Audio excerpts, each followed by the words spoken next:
Stand by to launch FanStream Sports. 3, 2, 1. Let's start. Hello, sports fans. Welcome to FanStream Sports. Nothing but pure sports. Welcome to another edition, and long-awaited edition of the Black and Gold Daily Blitz, presented by DSP Media Online, sponsored by FanStream Sports. I'm Adam Kahn at AJCon95. He is Jeff Thidoff at Fit Happens. Mr. Bud, how are you? How you doing, man? It's been a while. Been a hot minute. It's been a hot minute. I got a hot question for you, a trivia question for you. Yes. Yeah. If you are Darius Slay Jr., who are your top 5 wide receivers? Oh, God, yeah. Well, I didn't see the list. Who was on his top 5? Well, you know, some of the usuals. McLaurin, your boy, OSU McLaurin, Buckeye, made the list. Justin Jefferson, standard, right? I could see it. Yep. Surprising one was Chris Olave. Olave, after one season, made his list. Sure. Hey, talented dude. And good. He's a good receiver. Dionte Johnson. That's hard to believe. That's the one that's a bit of a stretch. So, which brings me to my unpopular... Really? All right. So, which brings me to my unpopular opinion. You know, there's the free agencies just around the corner. The draft's coming up. Everyone's talking about, you know, they prefer to keep Jalen Ramsey's been brought up. A couple other guys, big names, right? Which they don't do. They don't do splash, and they prefer to keep their own. And I prefer that. I think they should keep Dionte Johnson. He's got 1 year left on his current contract. You know, we could argue whether he's a good number 1 or a great number 2. Some people don't even think he's a good number 1. He's been knocked for drops. He runs backwards at times this season. That was his flaw this year, right? It was the lateral and backwards movement instead of just getting the sticks. But I would argue he's essential to this current roster. He's essential unless you can get somebody better. You know what I mean? Like I think he's a really good number 2. And but there might be better options out there that are more reliable. And I just don't trust Dionte. I don't trust him all the time. All right. So you mentioned more reliable. All right. He had 8 drops last season. 8 drops last season on 147 targets. All right. So that's no touchdowns. But go ahead. Yeah. You know, what's that? No touchdowns though, right? No touchdowns. Fair. No, 2 point conversions, but yes, no touchdowns. Right. He was a toenail away from 1 touchdown, but you know, yes, be that as it may, might have saved Trubisky's job. Who knows? Sure. But all right, so 10 drops from Jamar Chase on fewer targets. Gabe Davis had 9. Deebo Samuel had 9. Amari Cooper had 11. Devontae Adams had the same number of drops. Tyreek Hill the same number of drops. So, you know, the knock on Dionte was certainly 2 seasons ago was the number of drops, and even this year. Right. And perhaps maybe this year it was magnified by the situations of the drops. You know, there were 1 or 2 in the end zone that may or may not have made a big difference in a game. T. Higgins has 8. You know, there's a ton. Devontae Smith had 8. But of all the guys you mentioned, Adam, who would you rather have out of all those guys? Would you rather have Dionte Johnson or those guys? All right. So yes, I would rather have a Jamar Chase. Sure. Or Devontae. I'm not arguing that. Yes. I'm arguing that. What's that? Yeah, I agree. Yeah, you want all those guys. So would I. Of course. I mean, who won? So I'm arguing that the rap that he got for drops isn't. It's a talking point at this point. Like, I don't think that is it's not a flaw as it once was. Sure. yes, the lateral movement and sometimes not getting the first down, that was infuriating at times for sure. There's no question. But one could argue. I mean, his route run is just on point, man. Like, and I think that's what Slay is referring to, is that like he's hard to cover. He gets open often. Right. His hands at times were questionable, but I think he really delivered in the short and medium game. It's hard. I keep going back to this. Every time we have a podcast, Matt Canada gets brought up, and I think it's hard for receivers and quarterbacks to really excel in his high school playbook offense. Now, everyone's hoping that is going to mature and accelerate, and now that the rookie dust has been wiped away off of Pickett, well, they'll open it up more. I mean, that's all you can hope for at this point, right? I mean, it can't get any more conservative. Right. And so with that, I'm hoping, you saw it a little bit. I think more so with Pickens in some posts and some up the seams instead of just straight sideline deep balls. You saw some of that. Fryer, they used the middle of the field more in the last month and a half of the season. And that's Dionte out in space is where he can flourish in this offense. What Juju once did, when Antonio Brown was on the outside, and now you've got Pickens on the outside. And I think Dionte can still be a great weapon. And I would extend it. I would try to extend his contract. I know that's not, they did a 2-year kind of a way. They don't do that. Right. They don't do that. What's that? They don't. Well, no, he's in the final year of his contract. So this would be the time when they would do it. I suppose the question becomes how much, is he worth more than the $8 or $9 million that he's making? Right. Okay. And the guys you mentioned, right, or the guys we talked about, the Chase and Devontae and Adams and Smith, quite frankly, and Higgins and all those guys, they would probably make more. Are you going to pay them what their values are? No. Diggs is right there with Dionte, drops and percentages and so forth. Those are premier receivers. I don't think Dionte cracks the top 10, or he's right there. Again, I think what he brings to this offense in this situation is essential moving forward this season with Pickett growing another year. And they don't keep receivers long term. That's generally been their MO. I mean, Hines Ward's the last one that went, start to finish with the team. Everyone else has been 3, 5, 6 years and out. Antonio Brown did get a big extension, and Dionte got the small one. So, but he's still young, man. Like he's mid-20s, late 20s. I mean, he's not not up there in that 30. He's 26. He's not up there in that. This would be a good time to add another 3, 4, 5 years.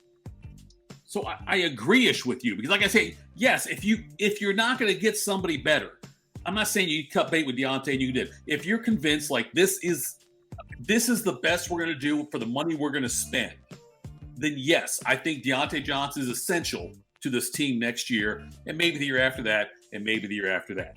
But if like Jordan Addison's come out and said to the Steelers, come get me in the draft. I want to come play with Pickett. He said it. I know the Steelers aren't using their pick on – if they only have one first-round pick, they're not going to use it on Jordan Addison. If they can somehow acquire another pick, then they would maybe consider picking up a receiver. But if there are better options out there, though, than Dionte Johnson that are in the same price range, I would hope they would explore it. I'm not in love. I'm in like with Dionte Johnson. I'm not in love with Dionte Johnson. Well, all right. So you mentioned in the draft. I mean, they have certainly other holes to fill, namely on the line, on both sides, and a corner. Yep. They do have 3 picks in the first 45 selections, which is nice. But they also have, other than Pickens, Steve Sims came along nicely in a punt return game, and his hands became an asset in the second half of the season. And a couple other guys, they got some contributions here and there. Anthony Miller, got some snaps. Boykin got some snaps. These guys weren't.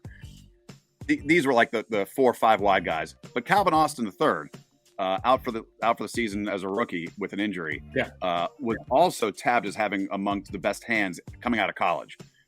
Sure. And I feel like this roster, you might grab one later, third, fourth round kind of guy. But I don't think you spend any of your first 3-4 picks on a receiver when you've got to get younger up front, and you've got to get stronger on the left side of the line, and corner, especially if they don't keep Cam Sutton, they're going to have to address that. So I feel like wide receiver is not a need, and Dionte Johnson gets overlooked as a potential top 10 receiver. Potential top 10 receiver. Potential.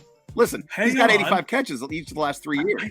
I understand that. I understand that 85 catches anymore is not that big of a number, though, with the 17-game season. It's not like it used to be. When you got an extra game to do how much they pass, 85 catches is not potential top 10 receiver. Adam Kahn. I don't know if I think he's I think he's a top 20 receiver. The last 3 seasons, all right, 144 targets, 167 and 147. Right. That's number one. That's your go-to guy. That what does that tell you, man? That tells you that he's your guy. He's your clutch. 88, 107, 86 receptions. I know the touchdowns tells me haven't you're been thin there. at receiver. What's that? It tells me you're thin at receiver. That's what it tells me. If he gets that many targets, I'm just saying he's not. It's not like he's. If you give a running back 35 carries, it doesn't mean he's a great running back. It means you don't have any other options. And that, but they do. But they do have other options. They clearly, with Freiermuth and Pickens and Najee's essentially like a fourth receiver. He's still getting all these targets and all these receptions, and he was misused half of the season. I mean, Claypool played the slot for the first half before they traded him. It was absurd to me when you got a guy who can run the routes that he can, move him in space over the middle. He was misused for a good portion of the season, and it showed in the early lack of production. And then he caught, everybody got better on the back end of the season. Yeah. I think getting Claypool out of the way, I think, helped facilitate that. I would concede that, yes. So, the touchdowns is a singular stat. Obviously, it's huge. It's 6 points. You need that. Everybody needs that. Right. And this team wasn't scoring more than 20 points a game for the most part. There is some luck involved in that too. Peyton Hillis and Tommy Vardell had big touchdown scoring seasons for the Browns. Doesn't mean they're great running backs. You're right. It is a bit of a subjective thing. Right. I mean, if he gets you there, for example, in the last game of the season, he caught a big pass over the middle, ran it down, got dropped at the 2, which turned into a touchdown from somebody else. Right. It's he is. I feel like the responsibility on him. Now, don't get me wrong. If he goes another 85, 95 receptions and doesn't contribute much to the end zone, and the drops resurface and he continues to move backwards, all right, you want your premier receiver to do more, right? You want that premier receiver to be a difference maker, and he's not been that. And I'll totally concede that he's not been a difference maker. I just feel like he is an essential part to in the growth of this offense right now, and I don't think a 2-year extension is. I think you got to lock him in for 3 or 4, and it just because of the consistent value he brings to the team. And a lot of other people want him gone. I mean, he's because of the point you're making is that because he's not a premier receiver and he should be. If you're a 1, you got to be a 1. I think the best scenario for the Steelers would be if Pickens becomes the 1. You know what I mean? Like I think that's what they need. I don't see Dionte Johnson ever being the number 1 receiver on a Super Bowl contending team. I just don't think that is a recipe for success. I think that if he's your number 2, that is a much different story. If you've got a dynamic number 1, and the Steelers have to hope that Pickens is that number 1. Now, if Pickens if they don't have the confidence in Pickens to ascend to that, they've got to start making some kind of suggestion, some kind of like concessions to where they can get a number 1 receiver somewhere else. I don't see Johnson as that. I could be wrong, but you're right. Hey, the Canada thing certainly hurts. The fact that he was held back, the Claypool thing, all of that stuff certainly does come into play, which is why it's an important year now for Johnson with Pickett. It's just a question if you're the Steelers front office, do you want it? Are you convinced that it will be better for Dionte Johnson this year? If you're convinced of that, then you absolutely have to give him an extension. If you're not sure, then you've got to wait and see what happens.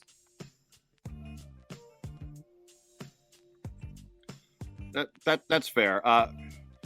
And yes, I think everybody's hoping that Pickens kind of leapfrogs him in that order, in which case then you're probably not going to extend Dionte as a number 2 receiver for that kind of money.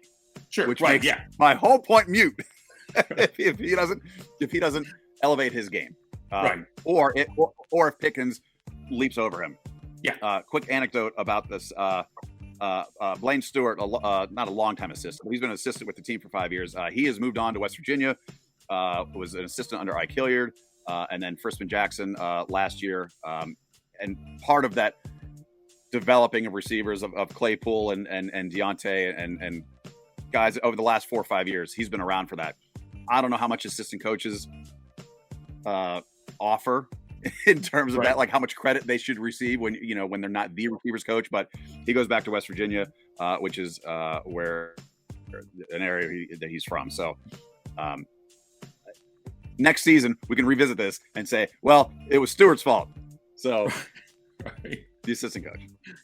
Anyway, I'm sticking to it. They should extend him. He is an essential part of this offense. But yes, there are other factors in play.